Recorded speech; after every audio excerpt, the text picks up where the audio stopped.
Welcome to వైసవన్ news. నేను మీ పులిపాటి. ఇప్పుడు మనం భద్రాద్రి కొత్తగూడెం జిల్లా చెర్ల మండలం ఎదిరి సమ్మక్క సారక్క గద్దెల దగ్గర ఉన్నాము. ఇక్కడ ఈరోజు ఆదివాసీ ఆత్మీయ సమ్మేళన కార్యక్రమం జరిగింది.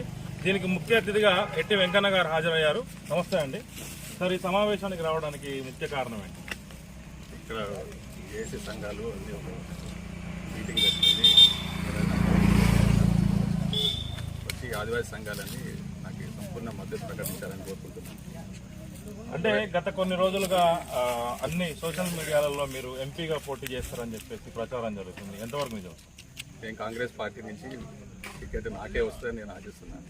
సంపూర్ణ అంటే కంపల్సరీగా మాకే మొగ్గు చూపుతారని పార్టీ కూడా. ఎందుకంటే 3 దఫాలుగా వేరే సమాజానికి ఇస్తున్నారు కాబట్టి ఈసారి మాకు ఆదివాసులకి అవకాశాలు అని మేము అడుగుతున్నాం. మీరు ఎక్కడి నుంచి పోటీ చేద్దాం? నేను మహబాద్ నుంచి చేస్తాను. మహబాద్ కాన్స్టిట్యున్సీ కాంగ్రెస్ పార్టీ నుంచే చేస్తాను.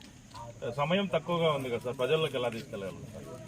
అందరూ అయితే ఈ సంఘాలన్నీ ఉన్నాయి కాబట్టి అదొకటి, ప్లస్ అన్ని వర్గాలను కూడా కలుపుకొని నేను వెళ్తున్నాను కాబట్టి అంటే పరిచయాలు ఉన్నాయి.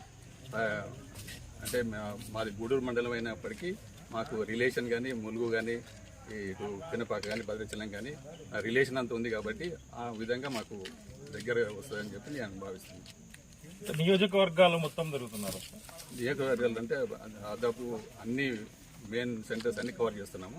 ఒక దోర్నకల్లు టచ్ చేయలేదు, మిగతా నియోజకవర్గాలు అయితే అన్ని కవర్ చేస్తున్నాం.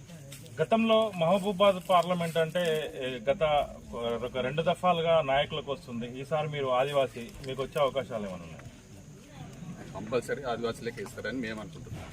ఎందుకంటే ఇప్పుడు మనకున్న అంటే ఎమ్మెల్యేలు గెలిచినా కూడా 4 మా వాళ్ళే గెలిచిండ్రు.